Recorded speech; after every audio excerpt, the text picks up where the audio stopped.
Good day and welcome to U-Talk.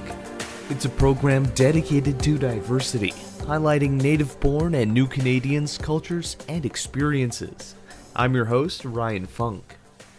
Festival du Voyageur is a highlight in Manitoban and visitors' winter, although people couldn't attend in person this year and celebrate in large crowds. The festival did host online programming. Daryl Nadeau is the executive director of the festival. That means he oversees the organization year-round, along with 10 full-time staff. I asked Daryl how this year's event went, French-Canadian culture, and what people can look forward to next year. Yeah, my name is Daryl Nadeau, and I'm executive director of Festival. So I oversee the organization's operations year-round. We have 10 full-time staff, with many more temporary staff in and around the festival, and about a $3 million budget. So we work year-round with Festival de Voyageur, but also we operate Fort Gibraltar year-round as a historical interpretive center as well, amongst other activities that we do throughout the community. I know it's been a couple months, but how was the reception, and what sort of restrictions did you have to follow? Yeah, for Festival 2021, first of all, we probably planned, 5, 6 different iterations of the festival. We were very fortunate in the sense that we were able to have a February 2020 festival, which was about 3 weeks before the pandemic shut down almost everything.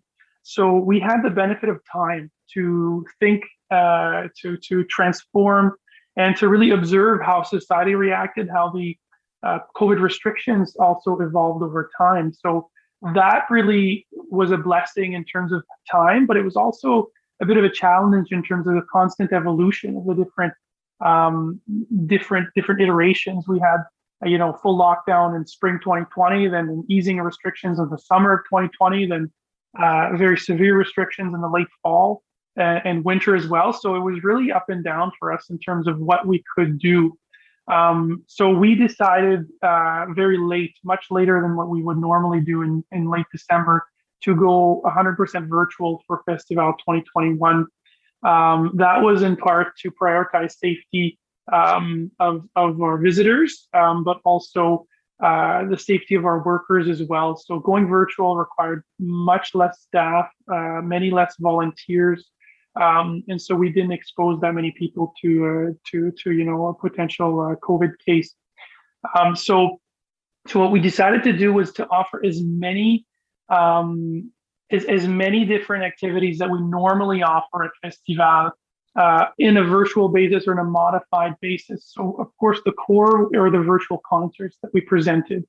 And we presented 8 virtual concerts over the 10 days, which is consistent with us operating the park itself during a regular festival for 8 of the 10 days, which had a variety of artists, Francophone, Anglophone, and Indigenous as well. So that was very consistent to what we do. But we also integrated, for example, the beard drawing contest in a virtual fashion. We integrated a pea soup competition through meal kits.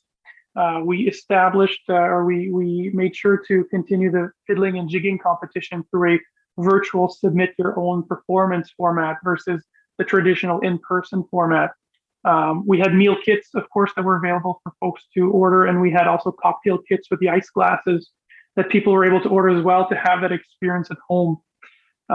We also created videos that taught people how to do signature festival experiences at home. So, for example, how to play Voyageur games at home with your family, how to make maple taffy at home, how to make traditional French Canadian food like pea soup and tourtière and other things from home, as among other videos. So we tried to make live as many of the traditional activities as we could in one shape or form. And again, that was really through the blessing of us having so much time to plan and to adjust. And one last program that people don't really know about as much is our school program, which usually brings in about 10,000 kids during Festival week. It's kind of a field trip style, a bunch of festival activities. And of course, field trips were not allowed this year and not advisable. So we transformed that program into a virtual format. It allowed us to reach schools across Canada. And for the first time, we were able to reach schools in BC, Alberta, New Brunswick, Ontario that were interested in our heritage educational programming as well. So the virtual programming, and I think talk about it later in this podcast, is really opened up some doors and made us rethink how we do things in a normal year. It sounds like it allowed you to extend your reach. Absolutely, yes, yes. So we were able to reach people, for example, in rural communities that would not normally come to festival, or northern communities, people maybe with mobility issues, accessibility issues, and even Manitobans who moved away from Winnipeg that have an attachment to festival were able to tune in this year. How long has Festival been going? And with your involvement in it, how have you seen it evolve over the years? Well, Festival started in 1970, and it was established by the St. Boniface Chamber of Commerce at the time. And this was only a few years before the amalgamation of separate cities, including St. Boniface, that was a separate city at the time, into Unicity, which is now Winnipeg. So at the time, the St. Boniface Chamber of Commerce wanted to make sure there was a signature event in St. Boniface that continued to distinguish it from the rest of Winnipeg. And so they came up with Festival Voyageur. And so from there on, they decided on the theme of the Voyageurs that really have a really strong tie to the Francophone community and the heritage of the Francophone community in Winnipeg. And winter was strategic as well because there were a lot of summer events at the time, and they wanted something that was very distinct. So the festival grew from there. Later in the 1970s, Fort Gibraltar was built as well, and Festival moved to its current location with Fort Gibraltar at the heart of it. So that really increased the anchoring of the historical theme of Festival Voyageur, because there's physical structure, physical location that had that historical flavor. And then as Festival evolved, again, it grew and grew in terms of, instead of being decentralized into various locations across the city in established buildings, kind of like Folklorama, it became more centralized into where it is today, with a bunch of tents in one primary location and maybe a couple of satellite locations, where you can get, in one location with one ticket, access to 5 different concerts at once, 5 different stages, and a bunch of other activities as well. I've heard people say Festival is the largest winter festival in Western Canada.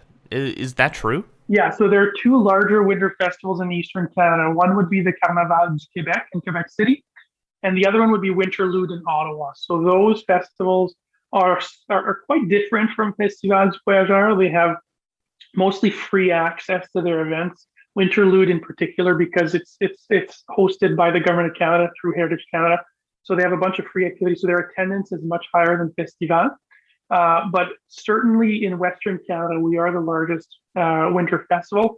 And we are also the largest Francophone event in Western Canada as well. There is no other large Francophone gathering or Francophone first event in Western Canada as well. So we don't talk too much about that one, but we should probably mention it a lot more in our communications. I guess French influence isn't as large in the West as it is in the East? Exactly, yes. There are pockets of Francophone communities throughout the Western provinces. There's certainly more, for example, Franco-Albertans than there are Franco-Manitobans, but they are more spread out through Calgary, Edmonton, and other communities. Winnipeg, because the population is so concentrated in St. Boniface, we're able to galvanize the community and create these special and large events better than other Francophone communities in other provinces in the West. What does it mean to be French Canadian, and how do they celebrate their culture and heritage? Well, I mean, Francophone culture, again, Francophones came here through the fur trade and through different ways of settling.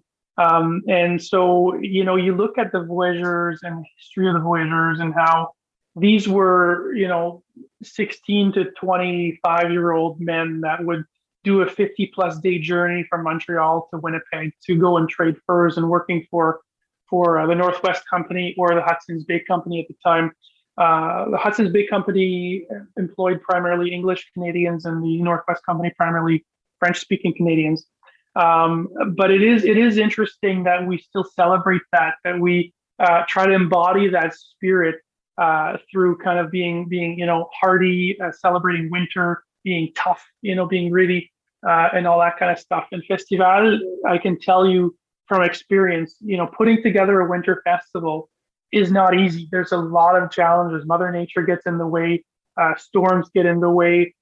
We had a couple of years ago, our hydraulic equipment, it was too cold to basically have tractors and loaders that would make the snow sculptures and stuff, because it was so cold. And so every time, every season that we get close to the festival, we're refreshing the forecast every couple of hours just to see how it evolves. But for me personally, it's very touching. I grew up in rural Manitoba in a small francophone community of Le Brocry.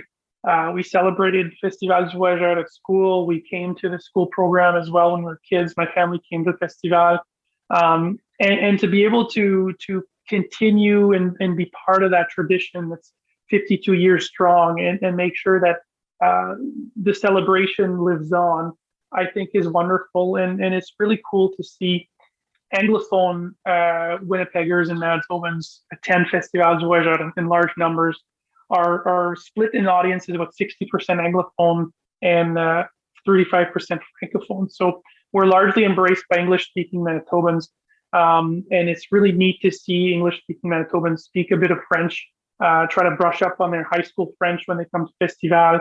It's just part of the tradition, and it's wonderful to see that. And I personally do something at the end of a few nights during Festival. It's at midnight when the crowds are streaming outside of the park at the end of the night when we close.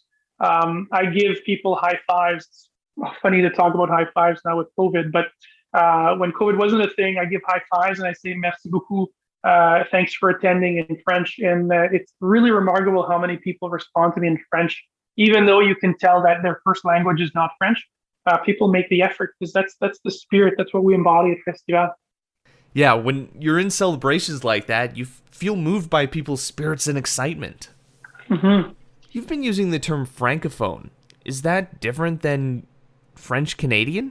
Francophone just means a French-speaking person.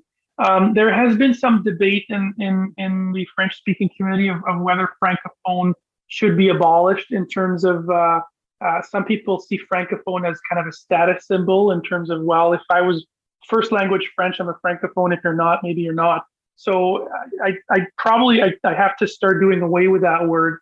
The preferred word these days is French-speaking person or French-speaking Manitoban, because you can learn French later in life. You can be born speaking a different language, but you're still welcome in the Francophone or in the French-speaking community in St. Boniface and in Winnipeg.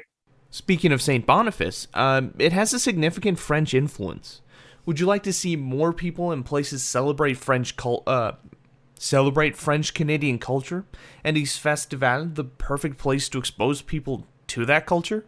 Well, that's a great question. Travel Manitoba right now is working with Festival and other organizations to create a French-speaking or Francophone tourism strategy for St. Boniface, and trying to really distinguish it from the rest of Winnipeg as a unique experience, a unique destination where you can be exposed to the French language, and then communicate that to Winnipeggers, Manitobans, and then people from outside of Manitoba as well. So that's a strategy that's in progress. That definitely is something that St. Boniface could certainly capitalize on. There's been studies with other jurisdictions, for example, Lafayette in Louisiana, that really celebrates the French-speaking culture and influence in a Louisiana mostly dominated by English-speaking folks. So there's definitely a wanting of influencing and increasing that Francophone influence and making it more visible to the rest of the community. There's definitely some work to do in St. Boniface in the community to make sure that the French language is more prominent, with restaurants and businesses and signage and things like that. So that's all part of the strategy. But absolutely, Festival du Voyageur is a pillar of that strategy, and it's a pillar of exposing English-speaking Manitobans to Francophone culture on an annual basis. It's such a magnet for the community.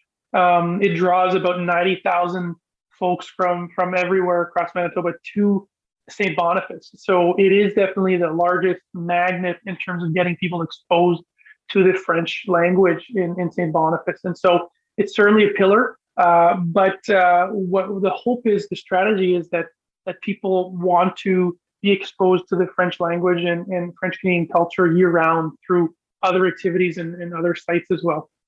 Is working with school-age kids help foster that encouragement? Absolutely. We get a lot of interest from English speaking schools and also French immersion schools in our school program. In fact, we get more English speaking and French immersion students than we get first language French students come to the school program because they want that unique experience. They want to be exposed to the French Canadian and the Voyageur culture. So absolutely, the school program, which goes from grade 2 to grade 12, is really a first taste for a lot of these kids that might inspire them to want to learn French or learn more about French Canadian culture. As COVID restrictions ease, what are the hopes and plans for next year's festival? Will it be embracing having full crowds again, or will it approach a more hybrid model?